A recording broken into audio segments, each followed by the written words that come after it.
we were in grade school. We were high school sweethearts, and we dated in high school, went to church together, 3 times a week kind of thing. And he went to the Army and served in Hawaii for 3 years, was his post. And then when he was finished with his 3-year enlistment, he came home and we got married, and we've been married for almost 13 years now. In 1998, he re-enlisted with the National Guard, and he has done 1 tour in Afghanistan in 2003, 2004. He went to New Orleans after Katrina, and now he's in Iraq.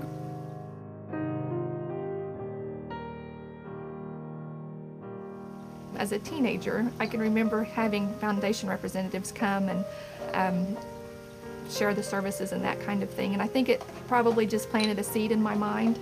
And when we started needing to do some family planning and estate planning, I remembered that that was a service available.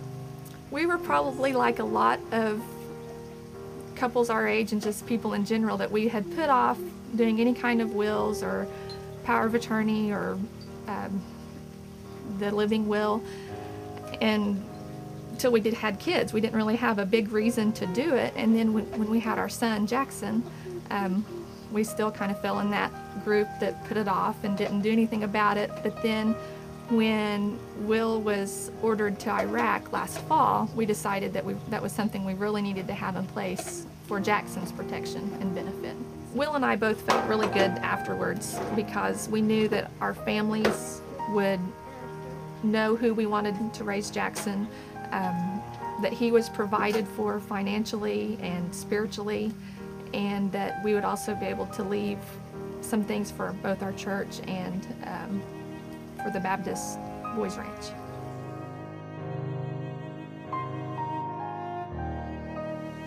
It's really an easy process. I know I dreaded having to sit down and make a will. I felt like we didn't have enough, to have to mess with something like that. But